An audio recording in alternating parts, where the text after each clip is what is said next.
Tohumdan hasada kadar tüm aşamalarıyla domates nasıl ekilir, nasıl yetiştirilir, nasıl budanır hepsi bu videoda. İyi seyirler.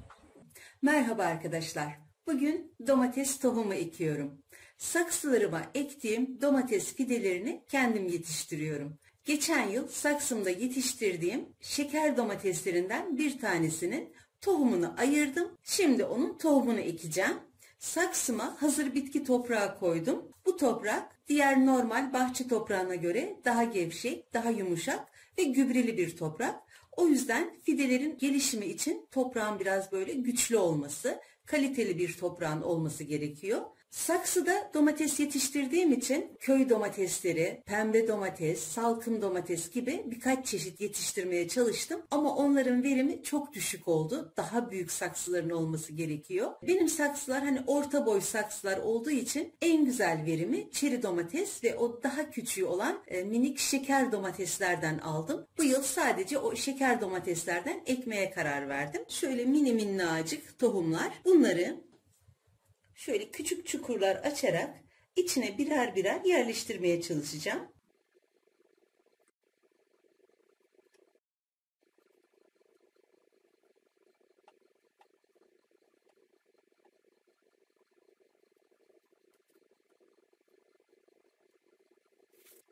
Bu şekilde tohumları toprağa yerleştirdikten sonra üzerine su püskürtüyorum.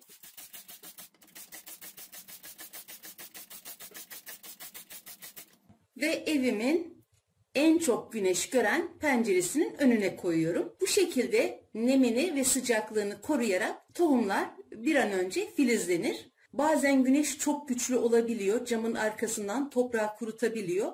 Duruma göre bazen her gün, bazen gün aşırı, bazen 2 günde bir hani böyle gözlemleyerek, su püskürterek toprağı nemli tutup tohumların bir an önce çimlenmesini sağlıyoruz. Ya oldukça kolay ve zevkli bir işlem. Onların her gün büyümesini gözlemlemek, onlarla ilgilenmek çok güzel bir duygu. Bunlar da yeşerdikçe, büyüdükçe aşama aşama çekip sizlere göstermeye çalışacağım. Domates çekirdeklerini ekeli tam 5 gün oldu. Bu süre içinde her gün su püskürterek suladım. Böyle yeşerdikten sonra artık su püskürtmeyip normal çiçek sular gibi diplerinden sulayacağım. Sadece su vererek ve güneşin önünde tutarak büyümelerine yardımcı olmaya çalışacağım. Domates fidelerim her gün biraz daha büyüyor. Şu şekilde.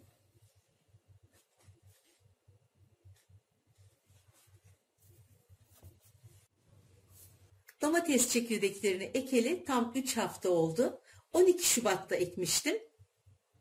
Bugün 5 Mart ve bu boya geldiler. Bir domates fidesinin ekilebilir duruma gelmesi için şu ilk 2 yaprak dışında, şu ilk çıkan 2 yaprak dışında bu tırtıllı yaprakların da en az 3 veya 4 tanesinin çıkmış olması, boyunun da 10 santimetreye yakın veya en az 10 santimetre olması gerekir. Şöyle 10 santimetreye ayarladım ve domates fidesine tuttuğum zaman, domates fidesinin boyuyla ölçtüğüm zaman 10 santimetreyi geçtiğini görüyorum. Bu demek değildir ki bu boya ve bu yaprak sayısına geldi hemen ekelim. Bu haliyle ekildiğinde toprağa tutunabilir, kendini kurtarabilir demektir. Benim henüz saksılarım ve toprağım hazır olmadığı için şu anda ekmiyorum. Biraz daha bekleteceğim. Sizler de bu şekilde kendi fidelerinizi yetiştirmek isterseniz yazın sevdiğiniz, beğendiğiniz bir domates cinsinin veya cinslerinin en olgunlarını ya da en olgununu seçerek çekirdeklerini bir peçetenin üzerine alıp kurutarak Şubat, Mart ve Nisan aylarında bu çekirdekleri ekip kendi fidelerinize yetiştirebilirsiniz. Domates fidelerini yetiştirirken toprağı gübreli olduğu için su dışında ekstra bir şey eklemedim. Kapalı ortam ve güneş ışığı fidelerin büyümesi için yeterli geldi. Yine saksılara ektiğim zaman da bu soğuk havalar geçinceye kadar kapalı ortamda tutup havalar ısınınca da açık havaya alacağım. Merhaba arkadaşlar. Bugün saksıya domates fidesi ekiyorum. Önce saksımın şu drenajlarını iyice açtım. Bu çok önemli. İçinde su birikmesin. Sonra içine deniz kenarından topladım. Bu çakıl taşlarını koyuyorum. Böylece suyun saksının dibinde birikmesini ve bitkinin köklerinin çürümesini engellemiş oluyorum. Şimdi saksımın içine bahçe ve hazır bitki toprağından oluşan karışımı döküyorum. Saksıyı tamamen doldurmuyorum. Bu şekilde saksımın toprağını hazırlıyorum. Şimdi saksımı kenara alıyorum. Burada yetiştirdiğim kendi fidelerim var. Geçen yıl saksıda boyu 2,5 metreyi buldu. Uygun ortamda boyu 3 metreyi geçebiliyor. Şimdi onları böyle saksımı ters çevirerek içinden çıkarıyorum. Önce bir yanlardan gevşetiyorum. Sonra şu şekilde artık sığmıyor. Ve hiç korkmadan yavaşça birbirinden ayırıyorum. Domates çok çabuk toprağa tutunan, kolay yetiştirilen bir bitki. Şu şekilde hiç korkmayın. Hani köklerine zarar geldi diye. Bu şekilde bunları birbirinden ayırıyorum.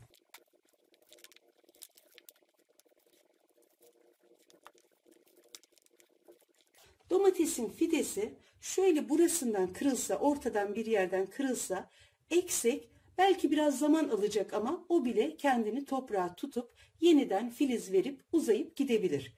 Köküyle ektiğimiz zaman bu işlem çok daha hızlı oluyor. Yani kökü zarar gördü, aman bir şey oldu diye kesinlikle telaşa gerek yok. Şimdi bu fidelerden 2 tanesini saksımın içine ekeceğim. Kenara alıyorum tekrar fideleri. Şöyle elimle bir çukur açıp topraklı kısım toprağın içinde kalacak şekilde toprağa gömüyorum. Hemen yanına bir tane daha çukur açıyorum.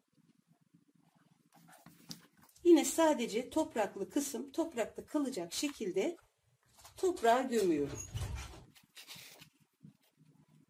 Bu aşamada içine herhangi bir şey vermiyorum. Çünkü şu anda bunlar bebek domatesler. Bunlar birazcık toprağa tutunup geliştikten sonra aşama aşama hem gübreli toprağını hem de o evde hazırladığım gübreleri yavaş yavaş vermeye çalışacağım. Şu anda yapacağım tek şey can suyunu vermek. Bu can suyunu akşam saatlerinde ya da sabah serinliğinde 3 gün boyunca her gün veriyorum. 3 günden sonra toprağın nemi azaldıkça o zaman veriyorum. Şimdi diğer fidelerimi de diğer saksılara aynı şekilde dikeceğim. Merhaba arkadaşlar. Domatesleri ekeli tam bir hafta oldu. Can suyunu verdikten sonra ilk 3 gün düzenli suladım. 4 gündür sulamıyorum. Bugün toprağını şöyle bir çubuk yardımıyla çapa yapar gibi havalandırdım. Şimdi ilk gübresini vereceğim. Ekerken de zaten saksıları toprakla tam doldurmadım. Bitki büyüdükçe, ihtiyaç duydukça hem gübre koyarak hem toprak ekleyerek bitkinin ihtiyacına göre toprak verebilmek için böyle bir boşluğu bıraktım. Fideler daha küçücükken böyle yoğun bir toprağın içinde boğmak istemedim. Şimdi bunların etrafına hazırladığım yumurta kabuklarını ekleyeceğim. Yumurta kabuklarını nasıl hazırladığımı bir videoyla yayınladım. Kanalımda mevcut. Dilerseniz seyredebilirsiniz. Bu saksım büyük olduğu için hazırladığım bu yumurta kabuklarından 3 yemek kaşığı ekliyorum. Şöyle dolu dolu, tam köküne denk gelmeyecek şekilde.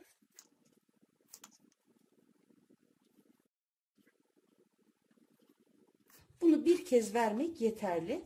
Bitki meyveye durduğunda verimde bir düşüklük olursa ya da meyvenin yapısında alt uçlarında bir çürüme olursa o zaman tekrar ikinci kez verebilirim. Şimdi bu yumurta kabuklarının üzerini de yine hazır gübreli toprakla kapatıyorum.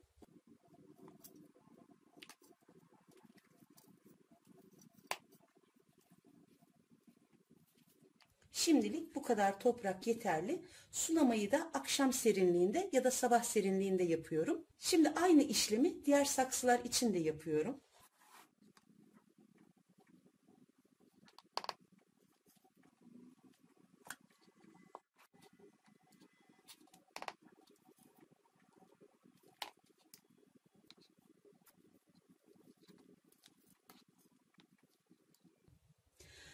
fideler bu saksıdaydı. İçinden aldım. Böyle büyük saksılara diktim. Bunları geri bu küçük saksıya koydum. Bunları büyük saksıya almadığım için bu süre içinde bunlar yerinde böyle sayarken, büyümezken bu tek tek saksılara ayırdığım fideler diğer fidelerin tam 2 katı boyuna geldi. Merhaba arkadaşlar. Bundan 10 gün önce domates fidelerine yumurta kabuğu gübresi vermiştim. Bu 10 gün içinde sadece bir kez suladım. Domatesler bayağı büyüdü. Bakın çiçek açmaya başladılar. Hepsi hemen hemen çiçek açtı. Bugün bu kenarda çıkan filizleri temizleyeceğim. Şu filizleri, yaprakla gövde arasındaki şu arada çıkan filizleri alıyorum. Şu şekilde. Bunu alınca domates fidesi boyuna veriyor ve bu sağa sola giden filizleri güç gitmediği için meyvesini besleyebiliyor. Bakın bir tutam çiçek açmış. Bu filizleri bu şekilde hepsini temizliyorum. Diğer saksılardakileri de bu şekilde temizliyorum. Şöyle. Yine aynı şekilde şu alttaki yaprakları da alıyorum. Şöyle incitmeden şu alt yaprakları da alıyorum ki rahat gübre verebileyim. Yanına şimdilik geçici olarak şu şişleri diktim. Şöyle düşmesin diye. Toprağını önce şöyle bir havalandırıyorum. Şimdi temin ettiğim bu yanmış hayvan gübresinden şu küçük kürekle etrafına koyuyorum. Üzerini de normal bahçe toprağıyla kapatıyorum.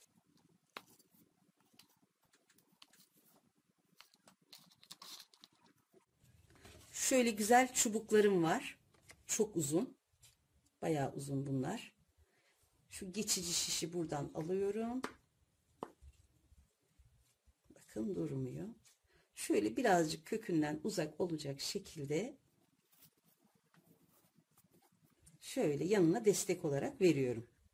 Şöyle çok sıkmadan yanına diktiğim çubuğa bağlıyorum. Şu şekilde. Bunu kenara alıyorum. Aynı işlemi diğerleri için de yapıyorum. Bunun da filizlerini temizliyorum. Şu yan filizlerini. Bakın şu bayağı büyümüş. Alt yapraklarını da alıyorum. Şöyle bir yukarıdan bastırıyorum. Bir de aşağıdan çekince rahatlıkla kopuyor.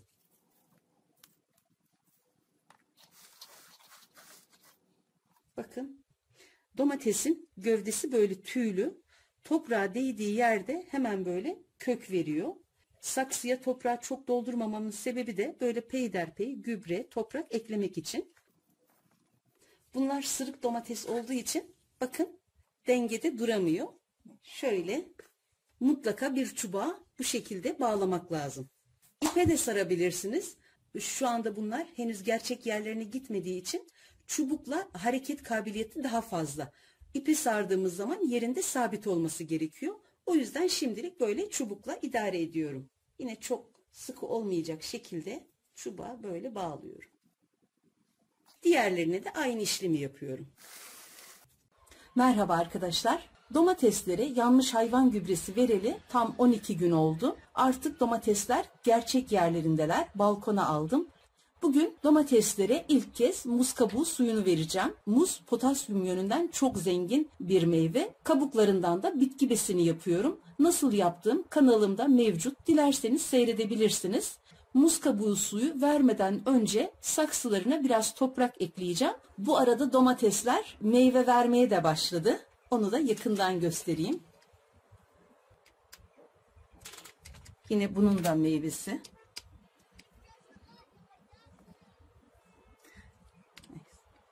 Şimdi topraklarını ekliyorum. Hazır gübreli toprak ve bahçe toprağını karıştırdım. Şimdi o karışımı ekliyorum.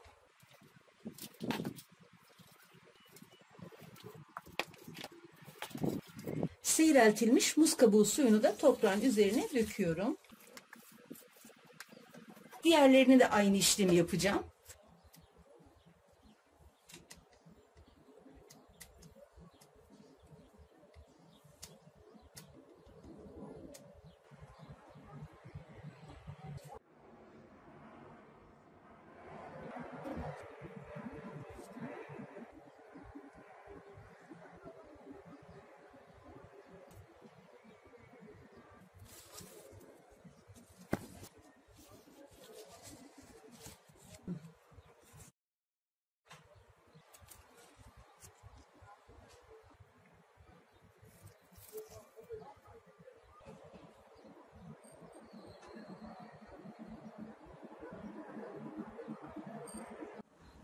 Burada 5 saksı domatesim var.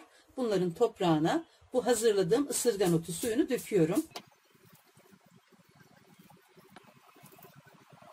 Bu gübreyi özellikle domateslerim ve biberlerim için hazırladım. Hem haşerelerden koruyor, hem bitten, hem küllenmeden, hem de bitkinin azot ihtiyacını karşılıyor. Tek dezavantajı çok ağır bir kokusunun olması. O yüzden böyle açık havadaki saksı bitkilerinize dökebilirsiniz. Domateslerim kızarmaya başladı. Bunlar ilk domatesler. Salkımı tam doldurmamış. Şurada da var. Sonraki salkımlar daha dolu dolu. Bakın böyle. Yine burada var böyle. Şimdiden her bir domates kökünün üzerinde 5-6 salkım var. Çiçekler hariç. Şöyle biraz geriden alayım. Şimdiden 1,5 metreyi geçti. 2 metreye yakın geldi. Daha Haziran'ın 1'i bugün. Yazın sonuna kadar bu 3 metre değil, bayağı uzun olur. Bakın şimdiden 1-2 metre civarında. Çiçekleri de böyle dolu dolu. Yukarı kısmı ipe aldım artık. Yanına diktim. Çubuklar kısa gelmeye başladı.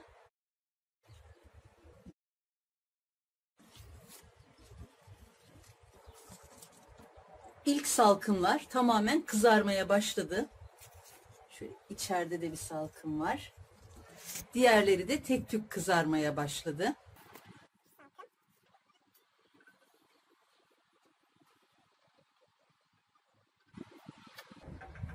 Boyu da 2,5 metreyi geçti.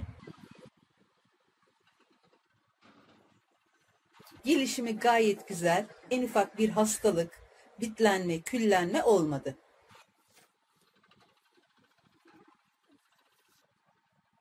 Merhaba arkadaşlar. Artık domateslerim kızarmaya da başladı. Bu şekilde. Birkaç tanesinin boyu 3 metreyi de geçti. Özellikle şu dal 3 metreyi geçti.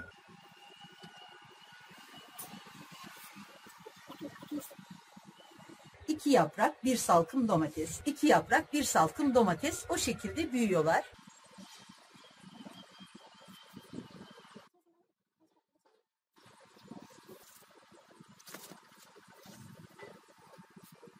Domatesin alt yapraklarını sürekli temizledim. Yaprak boğumların arasındaki filizleri de hep aldım.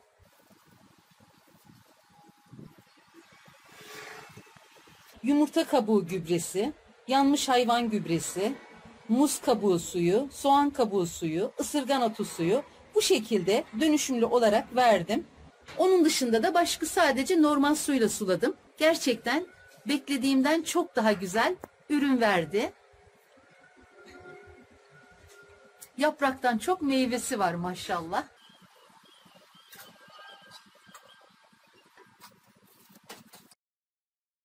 Salkımları da dolu dolu. Hiç güçten düşmedi. Saksıda domates gerçekten çok güzel oluyor. Mutlaka böyle salkım domates ekmenizi tavsiye ederim. Boyutu küçük olan sebzeleri saksıda yetiştirmek çok kolay. Verdiğiniz emeğin karşılığını fazlasıyla alabilirsiniz. Sadece verdiğiniz emeğin karşılığını almaktan öte insana verdiği huzur, mutluluk hepsinden daha önemli. Balkonumun bu küçücük köşesinde bunların böyle aşama aşama büyümesini, ürün vermesini görmek gerçekten çok güzel bir duygu. Bu mutluluğu herkes yaşasın, herkes denesin ve herkes görsün isterim. Mutlaka sizler de bu şekilde yapın, deneyin derim. Şimdiden yapmak ve denemek isteyen herkese kolay gelsin. Geçen yıl bu domateslerden bir tanesinin tohumunu alarak saksıda yetiştirdim. Önce fideleri yetiştirdim. Sonra da yetiştirdiğim fideleri saksılara ekip bu şekilde domateslerim büyüdü. Şimdi de artık toplama zamanı.